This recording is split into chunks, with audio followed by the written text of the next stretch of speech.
নমস্কাৰ ছাত্ৰ ছাত্ৰীসকল মই জাহ্নবী দাস আজি তোমালোকৰ বিজ্ঞান বিষয়ৰ চতুৰ্থ অধ্যায় কাৰ্বন আৰু তাৰ যৌগৰ বিষয়ে আলোচনা কৰিম আজি আমি পঢ়িম কাৰ্বন যৌগৰ ৰাসায়নিক ধৰ্ম আমি আগৰ ক্লাছত কাৰ্বন যৌগসমূহৰ নামকৰণৰ বিষয়ে আলোচনা কৰিছিলো আহা আমি আজি প্ৰথমতে কেইটামান কাৰ্বন যৌগৰ কি কৰো নামকৰণ কৰো আহা মোৰ প্ৰথম যৌগ হৈছে বিউটিন কি বিউটিন বিউটিন বুলি কোৱাৰ লগে লগে আমাৰ মনলৈ কি আহিব লাগিব ই এটা এলকিন কি হয় ই এটা এলকিন মানে অসংপৃক্ত হাইড্ৰকাৰ্বন সোৱা বিউটিন আমি কি কৰিম বিউটিনৰ কাৰ্বন পৰমাণুৰ সংখ্যা কেইটা 4টা আৰু যেহেতু ই এটা এলকিন হয় গতিকে আমি কি দিব লাগিব দ্বি বান্ধনী দিব লাগিব আৰু আমি এটা কি কৰি যাম কাৰ্বনৰ চাৰিওফালে চাৰিডালকৈ বান্ধনী দিম সোৱা 1 2 3 1 2 1 আৰু ইয়াত 1 2 দেখিছা ছাত্ৰ ছাত্ৰীসকল এতিয়া তোমালোকে ধুনীয়াকে হাইড্ৰোজেন দি দিয়া দেখিছা হাইড্ৰোজেন হাইড্ৰোজেন হাইড্ৰোজেন হাইড্ৰোজেন দেখিছা এই কাৰ্বনটোৰ চাৰিওফালে 1 2 3 4 চাৰিডালকৈ বান্ধনী আছে এই কাৰ্বনৰ চাৰিওফালেও চাৰিডাল এইটো কাৰ্বনৰ 1 2 3 4 আৰু এই কাৰ্বনটোৰ 1 2 3 4 গতিকে আমি ইয়াৰ সংকেতটো কি পালো C4 আৰু হাইড্ৰোজেন চোৱা 1 2 3 4 5 6 7 8 দেখিছা বিউটিনৰ সংকেত কি C4H8 আকৌ এলকিনৰ সাধাৰণ সংকেত আছিল CnH2n CnH2n কাৰ্বন পৰমাণুৰ সংখ্যা যদি 4 হয় H 2 into 4 মানে C4 হাইড্ৰোজেন 4 দুগুণ 8 দেখিছা এইটো হৈছে বিউটিনৰ গঠন সংকেত মনত ৰাখিবা ছাত্ৰ ছাত্ৰীসকল বিউটিন ই কি হয় এটা অসংপৃক্ত হাইড্ৰকাৰ্বন হয় এতিয়া আমি চাও আহা পেন্টিন এতিয়া আমি কি আঁকিবলৈ যাম পেন্টিন গতিকে পেন্টিন বুলি কোৱাৰ লগে লগে কাৰ্বন কেটা আহি যাব 5টা 1 2 3 4 5 আৰু তোমালোকে দ্বি বান্ধনী ইয়াতো দিব পাৰা বা ইয়াতো পাৰা বা ইয়াতো পাৰা তোমালোকে নিজৰ ইচ্ছামতে দিব পাৰা মই ইয়াত দিছো এতিয়া আমি কি কৰিম কাৰ্বনৰ চাৰিওফালে 4টাকৈ বান্ধনী দিম 1 2 3 4 1 2 আছে আৰু আমাক কেডাল লাগিব দুডাল লাগিব দুডাল আছে আমাক লাগিব আৰু দুডাল এই কাৰ্বন পৰমাণুটোৰ যেহেতু এডাল আছে গতিকে এই কাৰ্বন পৰমাণুটোৰ কাৰণে আৰু কেডাল লাগিব তিনিডাল লাগিব দেখিছা ছাত্ৰ ছাত্ৰীসকল এতিয়া ধুনীয়াকৈ হাইড্ৰোজেন দি দিয়া হাইড্ৰোজেন দি দিলে আমি কিহৰ গঠন পাই যাম পেন্টিনৰ গঠন পাই যাম আৰু এয়া বিউটিন পেন্টিন হেক্সিন হেপটিন অক্টিন এইবিলাক কি হয় হাইড্ৰকাৰ্বন এই কাৰণে হাইড্ৰকাৰ্বন ইহঁতৰ কি থাকে কাৰ্বন আৰু হাইড্ৰোজেন বান্ধনী থাকে কাৰ্বন আৰু হাইড্ৰোজেন বান্ধনী থকা যৌগবোৰক আমি কি বুলি কওঁ হাইড্ৰকাৰ্বন বুলি কওঁ চোৱা এতিয়া আমাৰ কাৰ্বন 5টা হাইড্ৰোজেন চোৱা 1 2 3 4 5 6 7 8 9 10 C5H10 গতিকে আমাৰ পেন্টিনৰ সংকেত কি C5H10 আকৌ সাধাৰণ সূত্ৰ আছিল এলকিনৰ CnH2n কাৰ্বন পৰমাণুৰ সংখ্যা 5 H 2 into 5 সমান কিমান পাবা C5H দেখিছা ছাত্ৰ ছাত্ৰীসকল এয়া কিহৰ গঠন পেন্টিন মানে এলকিনৰ গঠন আৰু এটা ই কেনেকুৱা হাইড্ৰকাৰ্বন ই হৈছে অসংপৃক্ত হাইড্ৰকাৰ্বন অসংপৃক্ত হাইড্ৰকাৰ্বন এতিয়া আমি আঁকিম প্ৰপানল প্ৰপানল মানে কি ই এটা এলকহল আৰু এলকহল কাৰ্যকৰী গোটটোৰ সংকেত কি আছিলে OH হয় নহয় OH তাৰ মানে ই কি হয় এটা এলকহল হয় দেখিছা এটা প্ৰপ বুলি কোৱাৰ লগে লগে মনলৈ আহিব লাগিব কাৰ্বন পৰমাণুৰ সংখ্যা কেটা হ'ব কাৰ্বন পৰমাণুৰ সংখ্যা হ'ব 1 2 3 মানে তিনটা কাৰ্বন পৰমাণু থাকিব লাগিব 1 2 3 দেখিছা এটো আমাৰ প্ৰথম স্টেপ কাৰ্বন প্ৰপ মানে কাৰ্বন তিনিটা গতিকে আমি প্ৰথম কেটা কাৰ্বন দিছো তিনিটা কাৰ্বন দিছো লগত যেহেতু ই এটা এলকহল হয় লগত আমি কি কাৰ্যকৰী গোট দিম OH কাৰ্যকৰী গোট দিম ইয়াৰ পিছৰ স্টেপ কি হ'ব আমি কি দিব লাগিব আমি এটা হাইড্ৰোজেন দিব লাগিব আৰু আমি হাইড্ৰোজেন কিয় দিম কাৰণ কাৰ্বনৰ যোজ্যতা কি 4 কাৰ্বন চতুৰ্সহ যোজি দেখিছা ছাত্ৰ ছাত্ৰীসকল এয়া হৈছে প্ৰপানলৰ গঠন দেখিছা এয়া হৈছে প্ৰপানলৰ গঠন কি হ'ব C3 H 1 2 3 4 5 6 7 C3H7 OH এয়া হৈছে তোমালোকৰ প্ৰপানলৰ গঠন প্ৰপানল এটা এলকহল কাৰ্যকৰী গোটৰ সংকেত OH এতিয়া প্ৰপানল আৰু প্ৰপানল is alcohol propanel L ই হৈছে এটা aldehyde কি হ'ব প্ৰপানেল হ'ব aldehyde আমি আকিম এতিয়া প্ৰপানেল মানে Al প্ৰপানেল আৰু aldehydeৰ সংকেত হৈছে কাৰ্যকৰী গোটৰ CHO আমাৰ প্ৰপ বুলি কোৱাৰ লগে লগে কাৰ্বন কেটা থাকিব লাগিব তিনিটা এটো হৈছে aldehyde লগত আমি কি দি দিম ধুনিয়াকৈ হাইড্ৰোজেন দি দিম ধুনিয়াকৈ হাইড্ৰোজেন দি দিয়া এটো কি হৈ গল আমাৰ প্ৰপানেল হৈ গল দেখিছা ছাত্ৰ ছাত্ৰীসকল কিহৰ গঠন প্ৰপানেলৰ গঠন এতিয়া আমি আকিবলৈ লম ক্লৰোমিথেন তাৰ পিছত আমি আকিম ব্ৰমোহেক্সেন আহা প্ৰথম আমি আকিবলৈ লম ক্লৰোমিথেন এতিয়া মিথেন বুলি কোৱাৰ লগে লগে আমি জানো কাৰ্বন কেটা থাকিব লাগিব এটা থাকিব লাগিব গতিকে আমি কি কৰিম কাৰ্বনৰ যোজ্যতা আমি 4 কৰিম লগত মিথেন হলে ইয়াত কি থাকিলেহেতেন হাইড্ৰোজেন থাকিলেহেতেন হয় নে নহয় এতিয়া আমি কি দিম হাইড্ৰোজেনক আমি পঢ়িছিলো হাইড্ৰোজেনক ক্লোৰিনে কি কৰিব পাৰে আতৰাই দিব পাৰে প্ৰতিস্থাপিত কৰিব পাৰে কাৰণ ইহতক কি পৰমাণু বুলি কোৱা হয় বিষম পৰমাণু বুলি কোৱা হয় কাৰ্বনে যে অকল হাইড্ৰোজেনৰ লগতে বিক্ৰিয়া কৰিব এনে নহয় কাৰণ কাৰ্বন হৈছে বন্ধু সুলভ প্ৰকৃতিৰ মৌল ই হেলোজেন গ্ৰুপৰ লগত ক্লোৰিন ব্ৰমিন আদিৰ লগত বিক্ৰিয়া কৰিব পাৰে নাইট্ৰোজেন অক্সিজেন সালফাৰ আদি বিলাকৰ লগত কি কৰিব পাৰে বান্ধনী গঠন কৰিব পাৰে গতিকে ইয়াত আমি সিম্পলি কি দি দিম ক্লোৰিন গতিকে এটো কিহৰ গঠন পালো আমি ক্লৰোমিথেনৰ গঠন আমি ইয়াক এনেদৰে লিখিব পাৰো CH3Cl আমি ইয়াত বান্ধনী দেখুৱা নাই আৰু আমি কি কৰিলো কাৰ্বনৰ লগত কেটা হাইড্ৰোজেন লাগি আছে কাৰ্বনৰ লগত তিনিটা হাইড্ৰোজেন লগ লাগি আছে আৰু লগত কি গ্ৰুপ আছে ক্লোৰিন মৌল আছে গতিকে ছাত্ৰ ছাত্ৰীসকল এটো কি হয় ক্লৰোমিথেন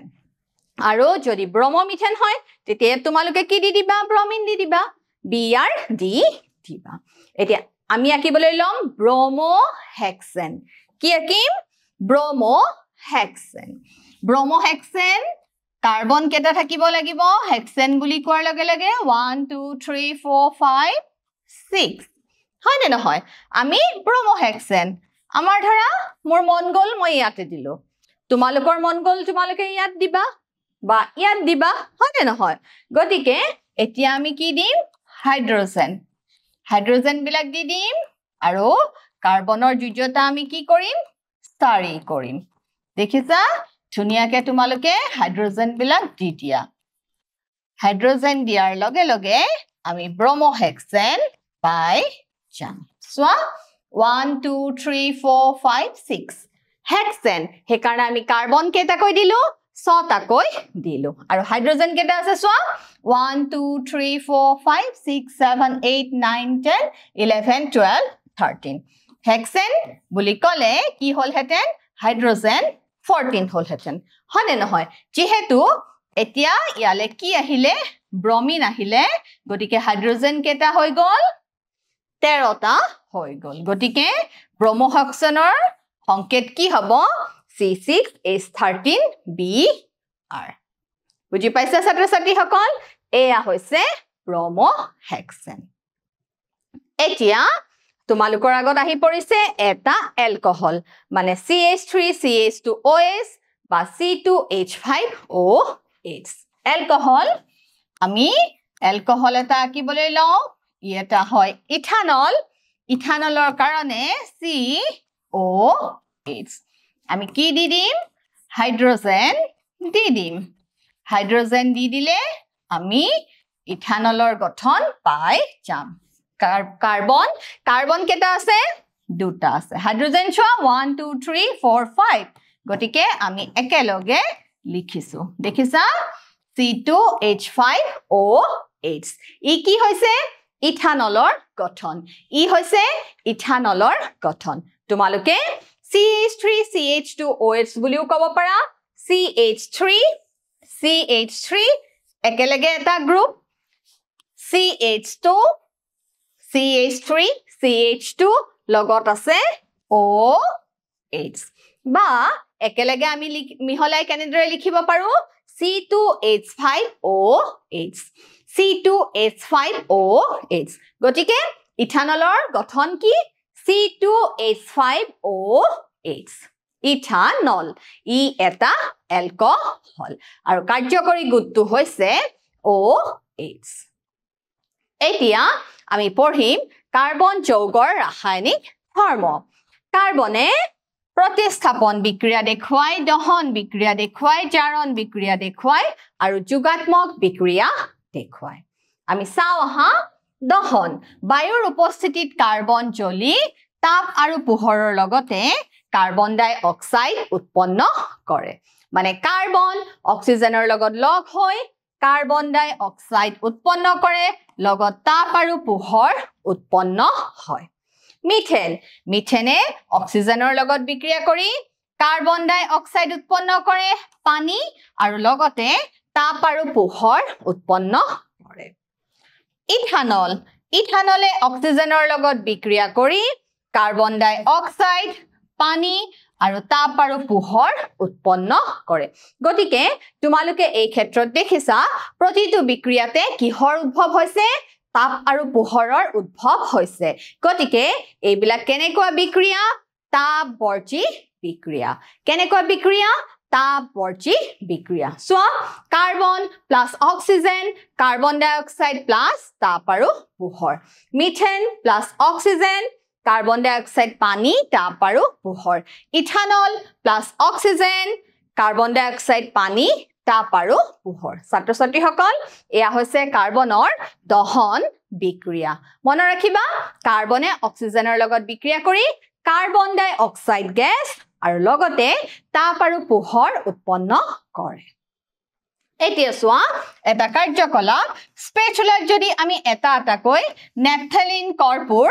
এলকহল আদি কিছুমান আমি জৈৱিক যৌগ জ্বলাও আমি কি কি পৰ্যবেক্ষণ দেখা পাওঁ কি কি কৰ্পূৰ এলকহল নেপথেলিন গটিকে এইবিলাকক আমি যদি এডাল স্পেচুলাত লৈ জ্বলাও তেতিয়া আমি কেনেকুৱা পৰ্যবেক্ষণ দেখিম জানানে কিছুমান আমি ধোঁৱা দেখিবলৈ পাম সোৱা কিছুমান আমি কি দেখিবলৈ পাম ধোঁৱা দেখিবলৈ পাম বাৰ্নাৰ আৰু স্পেচুলাত আমি নেপথেলিন কৰ্পূৰ আৰু এলকহল জ্বলাইছো দেখিছা আমি কেনেদৰে লৈ লৈছো ইয়াত তোমালোকৰ চিত্ৰত দাঙি ধৰা হৈছে সোৱা তাৰ তেতিয়া আমি পৰ্যবেক্ষণ দেখা পাম কৰ্পূৰ আৰু নেপথেলিন হৈছে অসম্পৃক্ত হাইড্ৰকাৰ্বন গটিকে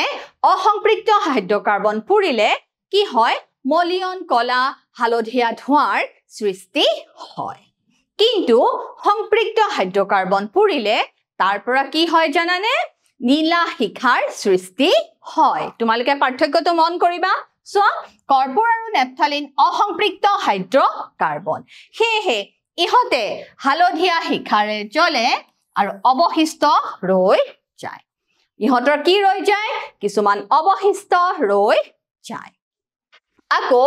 এলকহল সংপৃক্ত হৈ স্বচ্ছ নীলা শিখাৰে জ্বলি উঠে এলকহল হৈছে সংপৃক্ত গতিকে ই কি শিখাৰে জ্বলি উঠিব নীলা শিখাৰে জ্বলি উঠিব এতিয়া সোৱা বুনচেন বাৰ্নাৰ এটাৰ গুৰিত বায়ুৰ ফুটা সজাই দিলে হালধীয়া আৰু নীলা ৰঙৰ শিখা কেতিয়া আমি পাম তোমালোকে যেতিয়া গ্যাস তো অন কৰা তেতিয়া কি হয় তেতিয়া যে আমি গ্যাসটো অন কৰো জুই জ্বলাই দিও তেতিয়া দেখিবা নীলা শিখা ধুনিয়া আমি নীলা শিখা দেখিবলৈ পাও যদি তাতে আমি এটা ধৰা ৰন্ধন পাত্ৰ ধৰা অঙঠা লাগি আছে ছাই লাগি আছে তেনেকুৱা এটা পাত্ৰ দি দিলো ওপৰত তেতিয়া কি হয় জানানে উজ্জ্বল নীলা শিখাটোৰ কমিবলৈ ধৰে তাৰ বৰণ আকৌ ৰঙচুৱা হালধীয়া হবলৈ ধৰে কাৰণ তাতে কি হয় দহনটো সম্পূৰ্ণ নহয় অসম্পূৰ্ণ দহনৰ ফলত কি হয় হালধীয়া শিখাৰ সৃষ্টি হয় আৰু সম্পূৰ্ণ দহনৰ ফলত কি হয় তোমাৰ ধুনিয়া নীলা শিখা পোৱা যায় আমি চাও আহা বায়ুৰ ভেন্ট যেতিয়া খোল খাব সম্পূৰ্ণ দহন হ'ব তেতিয়া আমি উজ্জ্বল নীলা শিখা দেখিবলৈ পাম দেখিছা চিত্ৰত তোমালোকৰ দেখা দিয়া আছে মুকলি বায়ুৰ ফুটা আমি বায়ুৰ ভেন্ট ধুনিয়াকে খোল খোৱা আছে তেতিয়া আমি উজ্জ্বল ধুনিয়া নীলা শিখা দেখিবলৈ পাম যদি বায়ুৰ ভেন্ট বন্ধ থাকে তেতিয়া আমি কি দেখিবলৈ পাম হালধীয়া শিখা দেখিবলৈ পাম কাৰণ সম্পূৰ্ণ দহন ঘটিলে আমি কি দেখিবলৈ পাম নীলা শিখা দেখিবলৈ পাম মিথেন দেখিছা মিথেনে অক্সিজেনৰ লগত বিক্ৰিয়া কৰি কি উৎপন্ন কৰে কাৰ্বন ডাই অক্সাইড পানী আৰু লগতে তাপৰ উদ্ভৱ কৰে আৰু আমি কি পাও নীলা শিখা পাও এতিয়া সোৱা বায়ুৰ ভেন্ট যদি বন্ধ থাকে দেখিছানে আমি আগৰ ক্ষেত্ৰত কি পাইছিলো ধুনিয়া নীলা শিখা পাইছিলো কিন্তু যেতিয়া বায়ুৰ ভেন্ট বন্ধ থাকিব তেতিয়া আমি কেনেকুৱা শিখা দেখিবলৈ পাম দেখিছা হালধীয়া মলিয়ন শিখা আমি দেখিবলৈ পাম সোৱা পৰ্যবেক্ষণ হৈছে অসম্পূৰ্ণ দহন কেনেকুৱা দহন অসম্পূৰ্ণ দহন আৰু মিথেনে অক্সিজেনৰ লগত বিক্ৰিয়া কৰি কাৰ্বন মনোক্সাইড কাৰ্বন আৰু পানী লগতে হালধীয়া শিখা পোৱা যায় গতিকে ছাত্ৰ ছাত্ৰীসকল মনত ৰাখিবা অসম্পূৰ্ণ দহনৰ ফলত আমি হালধীয়া শিখা লাভ কৰো আৰু সম্পূৰ্ণ দহনৰ ফলত আমি নীলা শিখা লাভ কৰো এতিয়া সোৱা কনক্লুজন বায়ুৰ ফুটাটো খোলা থাকিলে সম্পূৰ্ণ দহন হয় আৰু লগতে নীলা শিখাৰ উৎপন্ন হয় কিন্তু বায়ুৰ ফুটা যেতিয়া বন্ধ হয় তেতিয়া সম্পূৰ্ণ দহন নহয় তেতিয়া আমি কেনেকৈ দেখা পাম হালধীয়া শিখা দেখা পাম যাৰ ফলত নীলা শিখাতকৈ কম শক্তি উৎপন্ন হয় অসম্পূৰ্ণ দহনৰ ফলত নীলা শিখাতকৈ কম শক্তি সম্পন্ন হালধীয়া শিখাৰ উৎপন্ন হয় কাৰ্বন কণাবোৰ গৰম কৰিলে হালধীয়া শিখাৰে জ্বলি উঠে আৰু সেয়ে হালধীয়া শিখা নীলা শিখাতকৈ উজ্জ্বল এতিয়া সোৱা আমাৰ কিছুমান মূল তথ্য আহি পৰিছে আমাৰ মূল তথ্যৰ ভিতৰত আমি পঢ়িবলৈ লম হাইড্ৰকাৰ্বন কি পঢ়িম হাইড্ৰকাৰ্বন আৰু হাইড্ৰকাৰ্বন কেই প্ৰকাৰৰ দুই প্ৰকাৰৰ সংপৃক্ত হাইড্ৰকাৰ্বন আৰু অসংপৃক্ত হাইড্ৰকাৰ্বন সোৱা সংপৃক্ত হাইড্ৰকাৰ্বনে কেনেকুৱা শিখা উৎপন্ন কৰে পৰিষ্কাৰ শিখা উৎপন্ন কৰে অমলিন পৰিষ্কাৰ কিন্তু অসংপৃক্ত হাইড্ৰকাৰ্বনে গধুৰ কলা আৰু হালধীয়া শিখা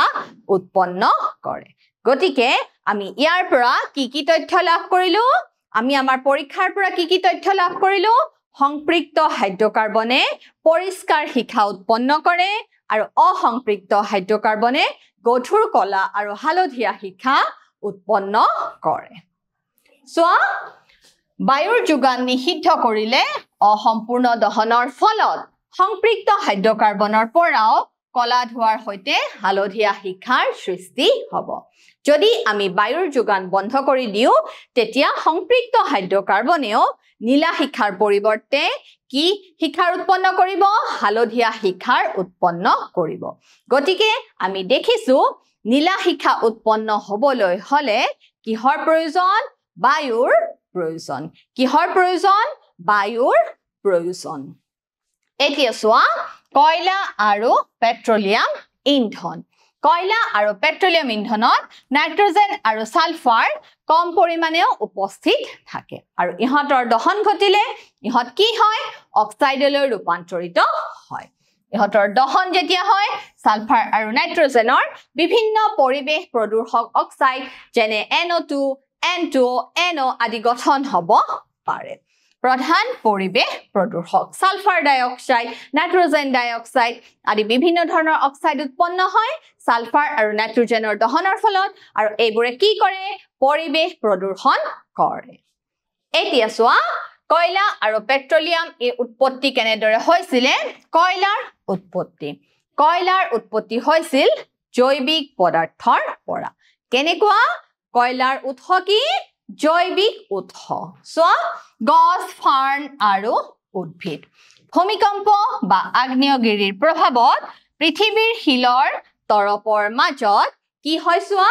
অত্যন্ত তাপ আৰু চাপৰ ফলত পচি গৈ পচন হৈ কয়লাৰ উৎপত্তি হয় দেখিছা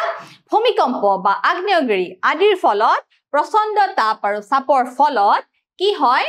পচি যায় কি হয় আমাৰ জৈৱিক পদাৰ্থসমূহ মৃত গেলি পচি যোৱা উদ্ভিদ গছ ফাৰ্ণ আদি পচি যোৱাৰ ফলত তাৰ পৰা হাজাৰ হাজাৰ বছৰৰ পিছত কিহৰ উৎপত্তি হয় কয়লাৰ উৎপত্তি হয়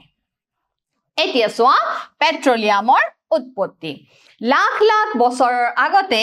যেতিয়া উদ্ভিদ আৰু প্ৰাণীৰ মৃত্যু হয় গতিকে পেট্ৰোলিয়ামৰ উৎস কি জৈৱিক উৎস লাখ লাখ বছৰৰ আগতে যেতিয়া উদ্ভিদ আৰু প্ৰাণীৰ মৃত্যু হয় সাগৰৰ তললৈ সব কি হৈছিল ডুব গৈছিল তাৰ পিছত আমি তাৰ পৰা কি পাইছিলো মৃত অৱশিষ্ট লাভ কৰিছিলো তাৰ পিছত চোৱা হে মৃত অৱশিষ্টত ব্যাক্টেৰিয়াৰ আক্ৰমণ হৈছিল মানে পচন হৈছিল বিযোজন হৈছিল হয় নে নহয় আৰু প্ৰবল চাপ এই দুইটা কাৰকৰ ফলত তেল আৰু গেছ উৎপাদন হৈছিল দেখিছা ছাত্ৰ ছাত্ৰীসকল এয়া হৈছে কয়লা আৰু পেট্ৰোলিয়ামৰ উৎপত্তি প্ৰক্ৰিয়া দেখা পাইছা কয়লা আৰু পেট্ৰোলিয়ামৰ কেনেদৰে সৃষ্টি হৈছিল এতিয়া তোমালোকে এটা মোক কি দিব লাগিব পৰীক্ষা দিব লাগিব সোয়া প্ৰপানলত থকা কাৰ্যকৰী গোটটো কি হ'ব ketone alcohol aldehyde carboxylic acid কোনটো হ'ব প্ৰপানল ই এটা এলকহল গতিকে উত্তৰটো কি হ'ব উত্তৰটো হ'ব খ এতিয়া মোৰ দ্বিতীয় প্ৰশ্ন সোয়া অসম্পৃক্ত হাইড্ৰকাৰ্বনবোৰ অতি ড্যাশ শিখাৰে জ্বলি উঠে কি হ'ব অসম্পৃক্ত হাইড্ৰকাৰ্বনবোৰ অতি হালধীয়া শিখাৰে জ্বলি উঠে হালধীয়া শিখাৰে জ্বলি উঠে কাৰণ অসম্পৃক্ত হাইড্ৰকাৰ্বন বিলাকৰ ক্ষেত্ৰত কি হয় অসম্পূৰ্ণ দহন হয় মোৰ তৃতীয় প্ৰশ্ন তলৰ বিক্ৰিয়াটো সম্পূৰ্ণ কৰা কাৰ্বন প্লাস অক্সিজেন কি উৎপন্ন হ'ব কাৰ্বন ডাই অক্সাইড লগত কি উৎপন্ন হ'ব তাপ আৰু পোহৰ কাৰ্বনে অক্সিজেনৰ লগত বিক্ৰিয়া কৰি কাৰ্বন ডাই অক্সাইড তাপ আৰু পোহৰৰ উৎপন্ন কৰে ই এটা তাপবৰ্জী বিক্ৰিয়া গতিকে ছাত্ৰ ছাত্ৰীসকল এয়া হৈছে আজি আমি শিকিলো কাৰ্বন যৌগৰ কিছুমান ৰাসায়নিক ধৰ্ম কাৰ্বনৰ দহন আৰু কয়লা আৰু পেট্ৰোলিয়ামৰ উৎপত্তি গতিকে ছাত্ৰ ছাত্ৰীসকল আজিলৈ আহো তোমালোকে ঘৰত ৰেগুলাৰ প্ৰেক্টিছ কৰিবা ধন্যবাদ